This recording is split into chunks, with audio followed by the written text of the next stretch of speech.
स्त्रावो। आज हम यह पता करने के लिए कि कोई दी गई श्रेणी अभिसारी है अथवा नहीं, एक तुलना परीक्षण सीखेंगे। माना कि हमारे पास दो अनुक्रम an तथा bn हैं। अगर सभी धनात्मक प्राकृतिक संख्या n के लिए an का निरपेक्ष मान bn से अधिक ना हो, इसका एक अर्थ यह भी है कि अनुक्रम bn गैर ऋणात्मक वास्तविक संख्याओं से बना है और साथ ही साथ श्रेणी सिग्मा bn n बराबर 1 से अनंत तक अभिसारी हो, तो श्रेणी सिग्मा an n बराबर 1 से अनंत तक भी अभिसरित होती है। चलिए अब इसकी उत्पत्ति देख लेते हैं। पिछले एक पाठ में हमने श्रेणियों के लिए कॉशी का मानदंड जाना था। यह कहता है कि श्रेणी सिग्मा Cn n बराबर 1 से अनंत तक अभिसरित होती है यदि तथा मात्र यदि प्रत्येक धनात्मक एप्सिलॉन के लिए कोई प्राकृतिक संख्या दीर्घ n होगी जो संभवतः एप्सिलॉन पर निर्भर है और जिससे दीर्घ n से बड़े कोई भी सूचकांक लघु m तथा लघु n के लिए सिग्मा c के बराबर m धन 1 से लेकर n तक का निरपेक्ष मान हमारे दिए गए एप्सिलॉन से कम हो। तदनुसार श्रेणी सिग्मा bn n बराबर 1 से अनंत तक के अभिसारी होने के कारण कोई भी धनात्मक संख्या एप्सिलॉन दिए जाने पर एक प्राकृतिक संख्या दीर्घ n होगी, जिससे कि दीर्घ n से बड़े कोई भी दो सूचकांक लघु m तथा लघु n के लिए सिग्मा b के बराबर m धन 1 से n तक का निरपेक्ष मान हमारे दिए गए एप्सिलॉन से कम हो।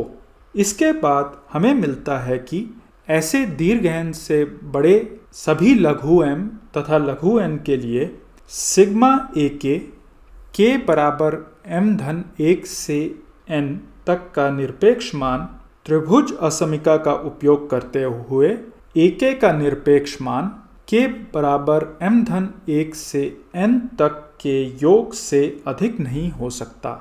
अब यह नया योग स्वयं सिग्मा b के बराबर m धन 1 से n तक से अधिक नहीं हो सकता और यह सबसे दाईं तरफ लिखा गया योग हमने एप्सिलॉन से कम माना है। अतः एक बार फिर कॉशी का मानदंड हमें बताता है कि श्रेणी सिग्मा an n बराबर 1 से अनंत तक अभिसारी है। आगे इस परीक्षण का एक अनुप्रयोग भी समझ लेते हैं। हमारा अगला प्रमेय कहता है कि यदि s 1 से बड़ी कोई वास्तविक संख्या हो तो श्रेणी सिग्मा 1 बटे n की घात s n बराबर 1 से अनंत तक अभिसरित होती है। इसकी उत्पत्ति के लिए हम अपनी श्रेणी के पदों को नीचे दिए गए विभिन्न खंडों में बांट लेते हैं, जैसे कि 1 धन 1 बटे 2 की घात s धन 1 बटे 3 की घात s धन 1 बटे 4 की घात s धन 1 बटे 5 की घात s धन 1 बटे 6 की घात s धन 1 बटे 7 की घात s धन 1 बटे 8 की घात s धन 1 बटे 9 की घात s धन आदि इत्यादि।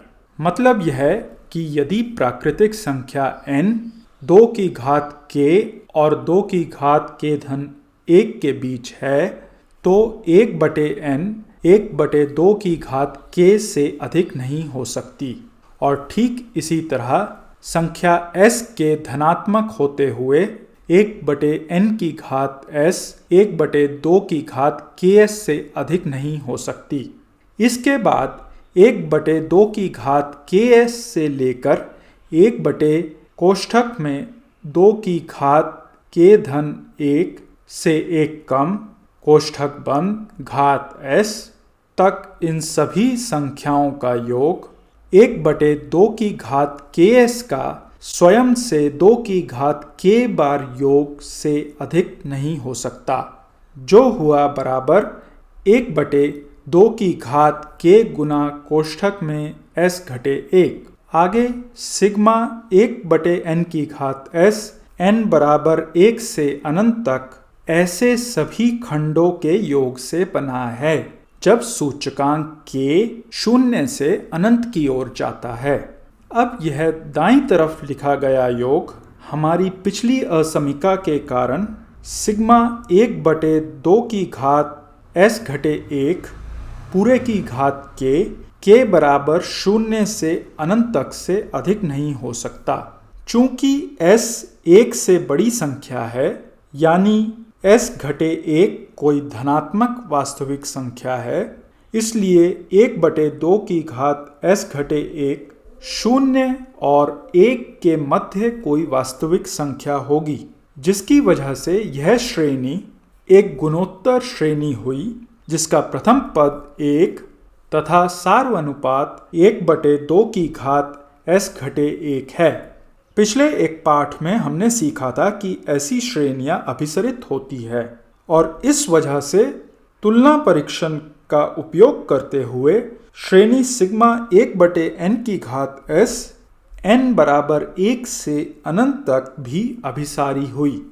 हमें नीचे टिप्पणी लिखकर बताइए कि यह पाठ आपको कैसा लगा। पसंद आने पर सहपाठियों संग साझा करें। यदि आपके गणित से जुड़े कुछ अन्य प्रश्न हैं जिन पर चर्चा की जाए तो हमसे ईमेल के जरिए पूछ सकती हैं। ईमेल पता नीचे दिया गया है। ज़्बोगोम।